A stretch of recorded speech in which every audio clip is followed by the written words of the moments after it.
I'm 99 years old. I've been investing for 88 years. And I'm going to tell you something that will make every self-help guru furious. That contradicts everything you've been taught about positive thinking, and that explains why most people stay poor their entire lives despite working hard. Envy, resentment, and self-pity are financial poisons that destroy wealth before you even earn it. People think poverty is about not making enough money. They think wealth is about finding the right investment, the right strategy, the right opportunity. They're wrong. I've watched thousands of people over 88 years, smart people, educated people, hard-working people, stay poor not because they lacked money, but because they poisoned themselves with 3 psychological diseases that made wealth impossible. Here's what nobody wants to hear. Envy makes you spend money trying to impress people you don't like. Resentment makes you reject opportunities because of who's offering them. Self-pity makes you waste years blaming circumstances instead of changing them. These aren't personality quirks. These are financial catastrophes. They're costing you hundreds of thousands or millions of dollars over your lifetime, and you don't even know it's happening. I built billions without comparing myself to anyone. Warren built $140 billion without resenting anyone for their success. Every wealthy person I know personally who accumulated and kept wealth for decades has eliminated these 3 poisons from their thinking. The only people I know who stay poor despite decent incomes are infected with at least one of these diseases. But here's the part that makes this uncomfortable. Most people would rather stay poor than admit they're envious, resentful, or self-pitying. These emotions feel righteous. They feel justified. Envy disguises itself as ambition. Resentment disguises itself as principles. Self-pity disguises itself as realism. You think you're being motivated or principled or realistic. You're not. You're being poor. And you're choosing it. I'm going to show you the 3 money mistakes that will keep you poor forever, and why eliminating these psychological diseases is more important than any investment strategy. This isn't advice about what to buy. This is about why your mind is costing you a fortune and you don't even realize it. Hit the like button if you're ready to hear why you're probably poisoning your own wealth and don't even know it. I only share this with people who can handle brutal honesty about their own thinking. Before we get into this, drop a comment and tell me where you're watching from. City, state, country, just let me know. Here's why smart people, educated people with good jobs and decent incomes, stay poor their entire lives, while dumber people with worse jobs get rich. It's not intelligence. It's not work ethic. It's not even income level. It's psychological poison. Specifically, 3 emotions that destroy wealth before you even earn it: envy, resentment, and self-pity. These aren't abstract concepts. These are measurable financial disasters. Envy costs you money every single month through unnecessary spending, trying to keep up with others. Resentment costs you money by making you reject opportunities from people you dislike. Self-pity costs you years of earning potential wallowing in victimhood instead of taking action. The arithmetic is brutal and undeniable. Most people think they don't have these problems. I'm not envious. I'm ambitious. I'm not resentful. I have principles. I'm not self-pitying. I'm just realistic about my circumstances. That's how these poisons work. They disguise themselves as virtues. They make you feel righteous while making you poor. The truth nobody wants to hear. If you're working hard, making decent money, and still not accumulating wealth, it's not the economy. It's not your boss. It's not the system. It's one of these three psychological diseases. And until you eliminate them, no amount of income will make you wealthy. Mistake number one, envy.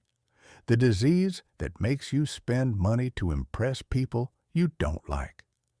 The first money mistake that will keep you poor forever, envy, not ambition, not healthy competition, not motivation, envy. The compulsive need to match or exceed what others have, driven not by what you actually want, but by fear of appearing less successful than people around you. This is different from wanting nice things. Wanting nice things is fine if you can afford them. Envy is wanting things specifically because someone else has them. Here's the first problem with envy. It makes you spend money on things you don't want, to impress people you don't like, using money you don't have. Every dollar spent on envy is a dollar that can't compound. Every purchase made to keep up with the Joneses is wealth destroyed forever. The arithmetic is simple. Envy spending compounds backward. It makes you poorer exponentially over time because not only do you lose the money spent, you lose what that money would have become over decades of compounding. When your neighbor buys a new luxury car, envy makes you upgrade your perfectly functional car to match their status. When your colleague posts vacation photos from Europe, envy makes you book a trip you can't afford to a place you don't actually want to go. When your friend buys a bigger house, envy makes you stretch for a mortgage that consumes your entire savings capacity and leaves you house poor. None of these purchases were driven by genuine desire or sound financial logic. All were driven by fear of appearing less successful than the people around you. Here's the second problem. Envy is expensive because it's never satisfied. You can't win the envy game because there's always someone with more. You match your neighbor's car, then your colleague buys a bigger house, then your friend posts about their investment property, then someone else starts a business, then another person retires early. The envy cycle never ends. You're on a treadmill spending money forever, never accumulating wealth, always chasing the next status symbol to feel adequate compared to whoever is one step ahead. Here's the third problem. Envy disguises itself as ambition, so you never realize it's poisoning you. I'm motivated to succeed sounds better than I'm envious of others' success. But motivation drives you toward your own goals based on what you actually want. Envy drives you toward matching others' possessions based on fear. Motivation makes you richer by helping you achieve your genuine desires. Envy makes you poorer by causing you to spend on things you don't actually want. Most people think they're ambitious when they're actually envious, and that confusion costs them millions over a lifetime because they're pursuing the wrong targets. Let me tell you about two people I watched over 25 years. Both started their careers in 1998, making $60,000 annually. Both were 28 years old. Both lived in the same city. Both had identical career trajectories and income growth. One accumulated $3.2 million by 2023. One had $180,000. The only difference was envy. Person A, Michael, marketing manager, by 2000, making $75,000 annually. Then his college friend posted photos of a new BMW on social media. Michael felt inadequate. Within a month, he leased a BMW for $650 monthly. I deserve this, he told himself. That wasn't ambition. That was envy. By 2005, making $110,000. But his lifestyle had inflated to match everyone around him, bought a condo when his sister bought a house, not because he wanted to own, but because renting felt inferior, stretched for a $380,000 mortgage, furnished it to match his friends' homes, $25,000 on furniture he didn't need. By 2010, making $145,000. But now his neighbors drove luxury SUVs. Michael traded his lease for an Audi Q5, $780 monthly, renovated his kitchen when his colleague renovated theirs, $45,000 on upgrades, took expensive vacations to match Instagram posts, $8,000 to $12,000 annually. By 2023, making $220,000 annually. 25 years of excellent income. Total net worth, $180,000. Had less wealth than people making half his income. Why? Envy. Every dollar that should have compounded for 25 years was spent matching others' possessions. Compare Michael to person B, Jennifer. Same starting point. $60,000 in 1998, age 28. But Jennifer made a conscious decision early. Never spend money to impress others. She identified envy as a disease and eliminated it. By 2000, making $75,000. Friend bought a BMW. Jennifer felt the envy impulse, recognized it, ignored it, kept driving her paid-off Toyota. Friend spent $650 per month on car payments. Jennifer invested $650 per month in index funds. By 2005, making $110,000. Sister bought a house. Jennifer felt pressure to own, recognized it as envy, not genuine desire, stayed renting for $1,200 monthly, invested the $2,000 per month difference. While others were house poor, she was wealth building. By 2010, making $145,000. Friends were renovating kitchens, driving luxury SUVs, taking expensive vacations. Jennifer felt left out, recognized that feeling as envy, ignored it, continued investing 35 to 40% of gross income. Her friends thought she was cheap. She was getting rich. By 2023, making $220,000. Total net worth, $3,200,000, 18 times Michael's wealth, despite identical incomes for 25 years. Let me show you the exact cost of envy over a lifetime. Envious spender, Michael. Luxury car lease, $650 per month equals $7,800 per year. Oversized house, additional $1,500 per month equals $18,000 per year. Unnecessary renovations, $4,000 per year. Status vacations, $10,000 per year. Designer clothes, $3,600 per year. Expensive restaurants, $3,600 per year. Total annual envy spending, $47,000 per year over 25 years if that $47,000 annually was invested at 10% returns, $4,697,000. Michael's actual net worth, $180,000. Envy cost him $4.5 million over 25 years. $4.5 million spent trying to impress people he didn't even like. That's not an exaggeration. That's arithmetic. Let's look at individual envy purchases and their compound cost. Luxury car versus modest car. $650 per month invested at 10% for 25 years equals $850,000. Michael drove cars that depreciated. Jennifer invested and made $850,000. Oversized house to impress versus right-sized for needs.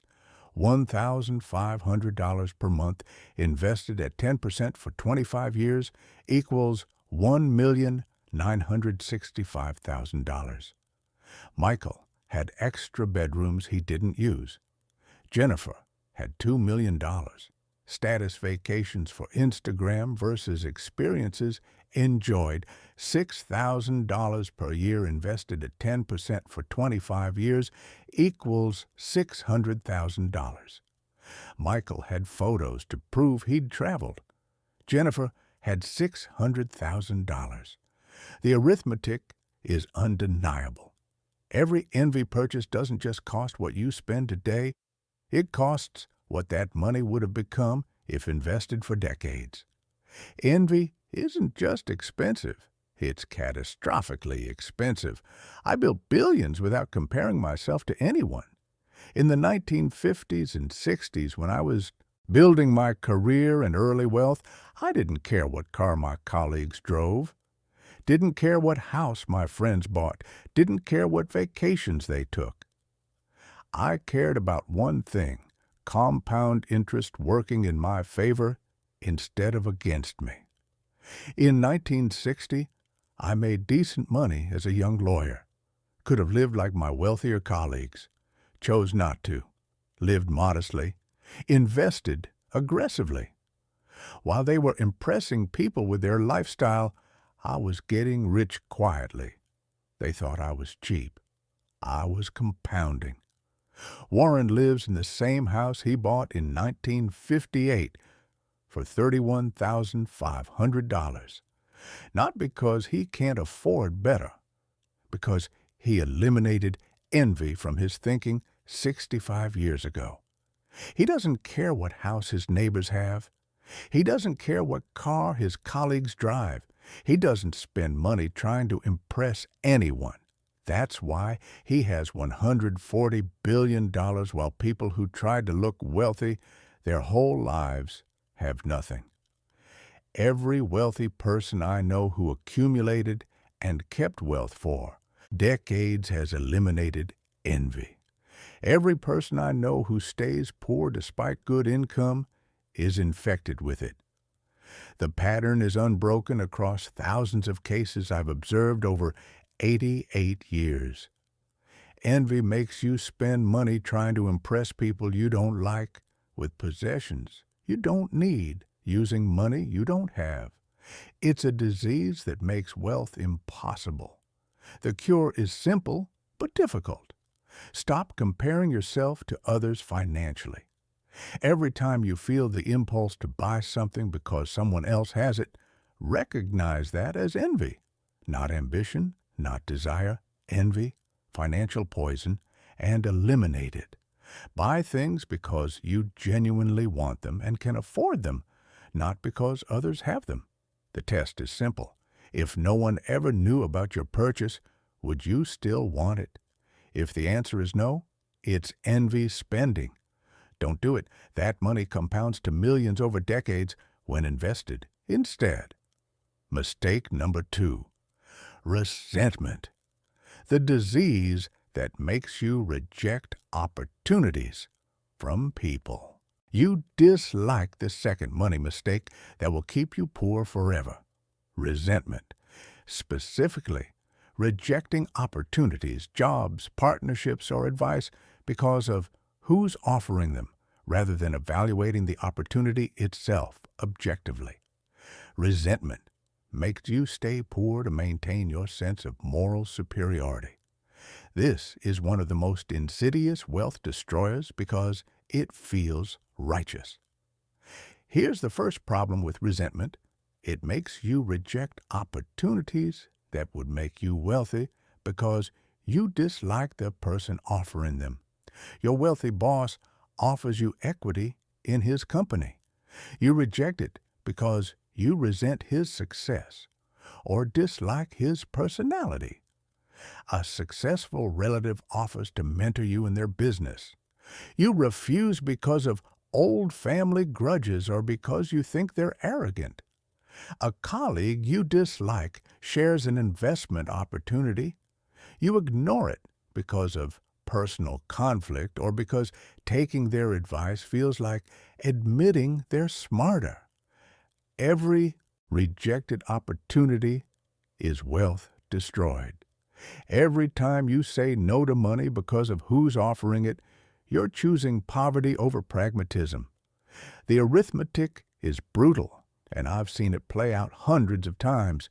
You cannot get rich while resenting wealthy people. If you resent success, you will unconsciously reject the opportunities that lead to it. You'll convince yourself you're principled when you're actually poor. Your principles feel righteous and morally superior. Your poverty is real and permanent. You get to feel good about your integrity while staying broke your entire life. Here's the second problem. Resentment disguises itself as principles or integrity, so you never realize it's costing you millions. I won't work for him because he's unethical sounds so much better than I resent his success and would rather stay poor than learn from him. But if you examine the situation with brutal honesty, often the unethical behavior is just success you resent. Competitiveness you dislike or demanding standards that make you uncomfortable. You're not being principled, you're being poor while calling it virtue. That lie costs you millions. Here's the third problem. Resentment is expensive because it's self-righteous, which means it feels good and is therefore almost impossible to eliminate. You feel morally superior being poor and principled than rich and compromised. That emotional payoff, that feeling of being better than the person you resent, is why resentment is so hard to eliminate. Being poor feels righteous when you have resentment. Being wealthy feels dirty, like you sold out or compromised, so you stay poor, feeling superior, wondering why money never comes your way. Let me tell you about two people I watched over 20 years. Both worked at the same company starting in 2003. Both were talented, smart, hardworking. Both had opportunities to become wealthy. One took them. One rejected them out of resentment. The difference by 2023 was $51.50 million.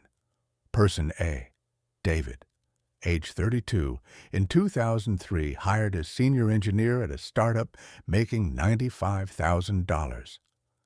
The founder, Robert, was brilliant but difficult, demanding, harsh, often dismissive. David immediately resented him. "He's an arrogant ass," David told friends. In 2004, Robert offered equity to senior employees. David could buy 0.5% of the company for $15,000. David refused. "I'm not giving that arrogant prick my money," he said. That wasn't principles. That was resentment. By 2007, the company was growing rapidly. Robert offered David a promotion to VP of Engineering with 1% total equity. David rejected it. "I don't respect him enough to work that closely with him." His friends agreed. They were all poor together. By 2010, the company was valued at $80 million. David's rejected equity would have been worth $400,000. His pride felt good. His bank account didn't. In 2012, Robert wanted David as Chief Technology Officer with 2.5% equity. David refused again. "I can't work for someone I don't respect." He quit, found another job at $180,000 with no equity. By 2023, the company had gone public. Valuation, $1.2 billion. If David had taken that original 0.5% for $15,000 in subsequent grants, he'd have owned roughly 4%, equals $48 million. David's actual outcome, $420,000 net worth. His resentment cost him $47.5 million. Compare David to person B, Lisa. Started at the same company, 2003, age 29. Same situation. Robert was difficult. Lisa didn't like him personally, but she recognized opportunity. I don't need to like him to learn from him, Lisa thought. I need to get rich. My feelings are irrelevant. When Robert offered equity in 2004, Lisa bought the full 0.5% for $15,000. Not because she liked Robert, because the company was growing. When Robert was harsh, Lisa didn't take it personally. When he dismissed her ideas, she improved them. When colleagues complained, Lisa said, "I'm not here to make a friend. I'm here to get wealthy." By 2007, when offered VP role, with more equity, Lisa took it. By 2012, when offered CTO role, she took that too. Not for Robert, for the equity, for the wealth.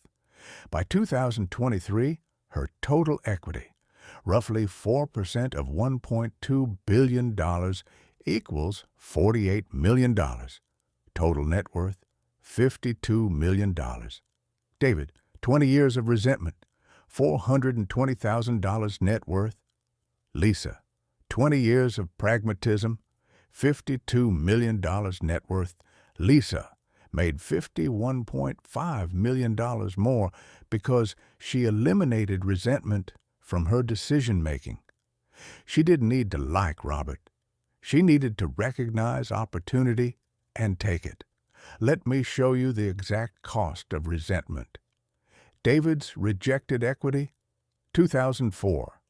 Rejected 0.5% for $15,000 arrow, worth $6 million by 2023, 2007. Rejected 1% additional arrow, worth $12 million by 2023, 2012. Rejected 2.5% CTO package arrow, worth $30 million by 2023. Total opportunity cost, $50 million. Just the initial 0.5% for $15,000. Investment, $15,000 in 2004. Value in 2023, $6 million. Return, 400 times in 19 years. David rejected that because he resented Robert. His resentment cost him 400 times returns. That's what principles cost when they're actually resentment in disguise. Lisa's pragmatic approach invested $15,000 despite not liking Robert, stayed despite personal conflicts, took promotions despite difficult boss, accumulated 4% equity over 20 years, net worth $52 million. The arithmetic. Resentment cost David $50 million. Pragmatism made Lisa $52 million. Same opportunity, different emotional responses, $100 million difference in outcomes. I've learned from people I didn't particularly like. Warren has partnered with people who had difficult personalities. Every wealthy person I know has worked with, learned from, or taken opportunities from people they didn't personally enjoy. Because wealth isn't about friendship. It's about opportunity. In my early career, I learned from partners who were harsh, demanding, sometimes unpleasant. I didn't need to like them. I needed to learn from them. I took opportunities from people who weren't likable because the opportunities were valuable. Your feelings about someone are irrelevant compared to the value of what they're offering. People who stay poor their whole lives often have impeccable principles about who they'll work with, learn from, or associate with. Their principles feel righteous. Their poverty is real. I'd rather be wealthy and pragmatic than poor and principled You can have principles that make you feel morally superior, or you can have principles that make you wealthy. Most people choose the former and wonder why they're broke. Resentment makes you reject opportunities based on who's offering them rather than the opportunity itself. It makes you stay poor to maintain your sense of moral superiority. It's a disease that makes wealth impossible. And the worst part is that it feels good. You feel virtuous rejecting opportunities from people you dislike. That emotional payoff is why resentment is so difficult to eliminate. The cure: evaluate opportunities objectively, regardless of feelings about the person offering them. You don't need to like someone to learn from them, work with them, or take opportunities they offer. Your feelings are irrelevant. Your wealth is real. The test: if someone you dislike offers you an opportunity that would make you wealthy, do you take it? If no, that's resentment, not principles, and it's costing you millions. Mistake number 3, self-pity, the disease that wastes years blaming circumstances instead of changing them. The third money mistake that will keep you poor forever: self-pity, not realism, not acknowledging obstacles, not recognizing challenges. Self-pity, the habit of wallowing in victimhood about your circumstances, blaming external factors for your poverty, and wasting years, sometimes decades, complaining instead of taking action to change your situation. This is the most socially acceptable poison because everyone around you will support your victimhood. Here's the first problem with self-pity: it makes you waste years that could have been spent building wealth. Every day spent complaining about your circumstances is a day not spent improving them. Every hour spent blaming the economy or the system or my situation or my parents or my boss is an hour not spent learning skills, building businesses, making investments, or taking any action that would actually change your circumstances. Time is the most valuable resource for wealth building because of compound interest, and self-pity wastes it completely. The arithmetic is devastating, and most people never calculate it. If you waste even 5 years in self-pity between age 25 to 30, you've lost the most powerful compounding years of your entire life. $10,000 invested at age 25 becomes $174,000 by age 65 at 10% returns.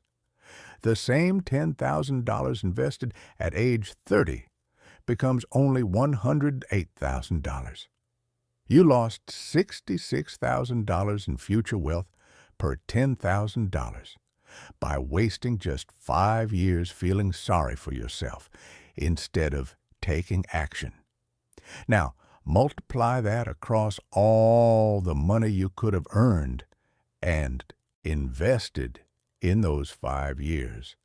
And self-pity literally costs you millions in lost compounding that can never be recovered. Here's the second problem: self-pity disguises itself as realism, so you never realize you're poisoning yourself with it. I'm just being realistic about my circumstances. Sounds so much better and more mature than I'm wallowing in self-pity and refusing to take action that would change my situation. But there's a critical difference that people miss. Realism acknowledges obstacles honestly and then finds ways around them or through them. Self-pity acknowledges obstacles and then stops taking action. Self-pity uses obstacles as an excuse for inaction. You think you're being realistic and honest about your challenges. You're actually being poor while pretending wisdom justifies it. Here's the third problem: self-pity feels good because it absolves you of responsibility for your situation. If your poverty is someone else's fault, the economy's fault, your boss's fault, your parents' fault, the government's fault, the system's fault, then you don't have to change anything about yourself. You can stay comfortable in victimhood, which requires no action and no risk. That emotional comfort of not being responsible is why self-pity is so incredibly hard to eliminate. Taking responsibility feels hard and scary. Blaming others feels easy and safe. So you choose easy and stay poor. Let me tell you about two people I watched over 15 years. Both had difficult circumstances in 2008. Both faced the same recession. One wallowed in self-pity for 5 years. One took action immediately. The difference by 2023 was $2.7 million. Person A, Marcus, age 30 in 2008, laid off during the financial crisis, lost his $65,000 per year job, had $18,000 in savings, legitimate obstacles, real challenges. But Marcus spent the next 5 years in self-pity, got unemployment for 2 years, spent his days applying online while complaining. This recession ruined my generation, he'd say. There are no opportunities. The system is rigged. Friends suggested side businesses, freelancing, learning new skills. Marcus rejected all of it. You don't understand how bad it is. There's no point trying. By 2010, still unemployed, burned through savings, moved back with parents, spent days browsing internet, feeling sorry for himself. I did everything right, and the system screwed me. By 2013, finally found a job making $52,000, less than before. 5 years wasted, 5 years of potential earnings, gone. 5 years of investing, gone. From 2013 to 2023, Marcus worked steadily, made $52,000 to $78,000. By 2023, age 45, net worth $145,000. Compare Marcus to person B, Sarah. Same situation in 2008, age 28, laid off. $22,000 in savings, terrible job market. Same obstacles. Zero self-pity. This is bad, Sarah thought, but feeling sorry for myself won't help. What can I do? Within a week, started freelancing. Made $800 the first month. Better than unemployment and sitting at home. By 2009, freelance income, $3,000 per month. Spent evenings learning new skills online, web design, digital marketing, not complaining, learning. By 2010, freelance income, $4,500 per month. Started online business teaching what she'd learned, made $500 first month. Scaled to $2,000 per month. Total income, $70,000 despite terrible economy. By 2013, the year Marcus finally found a job, Sarah's business was making $180,000 annually. She'd turned the recession into an opportunity. From 2013 to 2023, Sarah's business grew. Income increased to $420,000. By 2023, age 43, net worth $2,900,000. Marcus, 5 years of self-pity, $145,000 net worth. Sarah, 0 years of self-pity, $2,900,000 net worth. Sarah made $2.75 million more because she refused to waste time feeling sorry for herself. Same obstacles, same recession, different responses, 20-fold difference in outcomes. Marcus's 5 years of self-pity cost. Lost earnings, $325,000 if he'd maintained income. Lost investing, If he'd invested $20,000 per year for 5 years at 10% return, value in 2023, after 10 more years of compounding, $328,000. Lost skill development, incalculable. Skills learned in 2008 to 2013 would have made him far more valuable by 2023. Total measurable cost of 5 years of self-pity, $653,000 minimum. But the real cost is higher. Sarah's 5 years of action, 2008 to 2013. Built skills that generated $180,000 annually by 2013. Built business that grew to $420,000 annually by 2023. Built network and reputation that created opportunities. Total net worth 2023. $2,900,000 Marcus's outcome from 5 years of self-pity. Returned to workforce at lower wage, never recovered income momentum, net worth 2023, $145,000. Difference, $2,755,000. Self-pity cost Marcus $2.75 million. Not because his circumstances were easier than Sarah's, because he wasted 5 years feeling sorry for himself while she acted. Let's look at the compounding effect. If Marcus had spent 2008 to 2013 building skills and income like Sarah, by 2013 he could have had $100,000 saved instead of $0.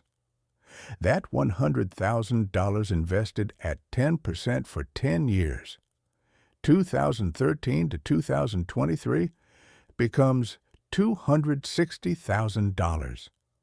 Plus, continued higher earnings throughout 2013 to 2023. Theoretical net worth 2023, $1,200,000 or more. Actual net worth $145,000. Self-pity cost $1,055,000 minimum. The arithmetic is brutal. Wasted time can never be recovered. Compounding lost can never be regained. Self-pity doesn't just make you feel bad, it makes you poor. Every year wasted feeling sorry for yourself is a year of earnings you'll never get back and a year of compounding you'll never recapture. I faced obstacles, grew up during the Depression, saw genuine hardship, lost money on investments, faced recessions, crashes, terrible markets, had every reason for self-pity that anyone has today, probably more. The Depression was real poverty, real suffering, not today's version where people with smartphones and cars complain about being victims. Never wallowed in it, not one day. Circumstances are irrelevant. Action is what matters. When things went wrong, I analyzed what happened, learned from it, and took different action. No time wasted on self-pity. Every day spent building. Every setback was information, not grounds for victimhood. Warren had obstacles. Father lost his job during the Depression. Family struggled financially, had every excuse to feel sorry for himself about his circumstances and how unfair life was. Never did. Spent his teenage years learning about business, reading annual reports, taking action. Built the foundation for billions while others his age were complaining about circumstances they couldn't control. Every wealthy person I know faced obstacles. Every poor person I know faced obstacles.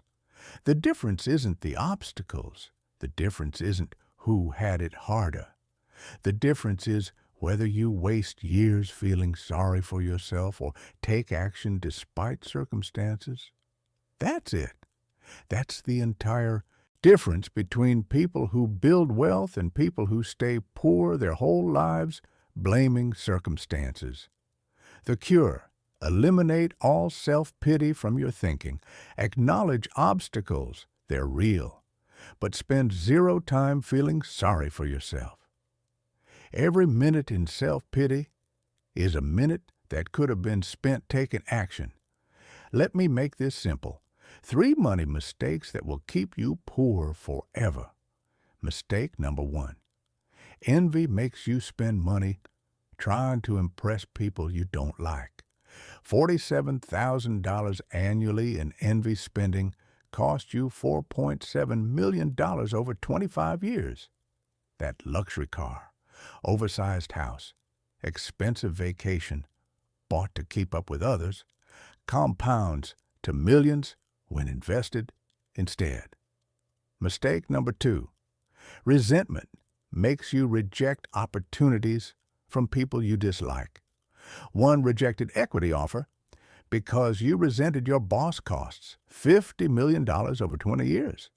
Your principles feel righteous. Your poverty is real. Mistake number 3. Self-pity makes you waste years blaming circumstances instead of changing them. 5 years wasted costs $2.75 million in lost earnings, investing, and compounding. Time is your most valuable resource. Self-pity wastes it. These aren't personality quirks. These are financial catastrophes. They're psychological diseases that make wealth impossible. Here's your challenge. Examine your spending for the last month. How much did you spend trying to impress others? That's envy.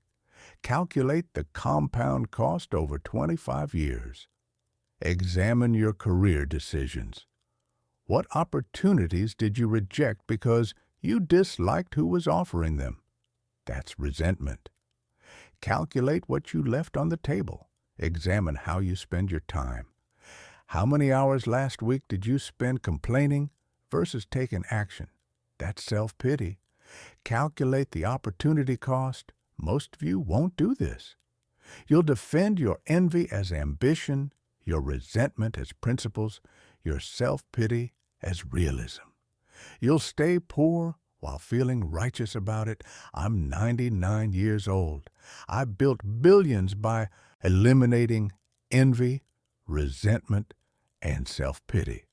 From my thinking 70 years ago, I don't compare myself to anyone. I don't reject opportunities because I dislike who's offering them. I don't waste time feeling sorry for myself about obstacles. That psychological discipline made me wealthy. The formula is simple. Eliminate envy. Eliminate resentment. Eliminate self-pity. Stop spending to impress others. Stop rejecting opportunities out of spite. Stop wasting time feeling victimized. That's it. But almost nobody will do it because these poisons feel good. Your choice. Keep these psychological diseases and stay poor, or eliminate them and build wealth. Most will choose poverty because it feels righteous. The few who choose wealth will do the hard psychological work. Now, if you want more brutal honesty about wealth building, timeless principles about the psychology of money instead of get-rich-quick garbage, subscribe to this channel. We don't promise easy. We don't promise comfortable. We promise truth.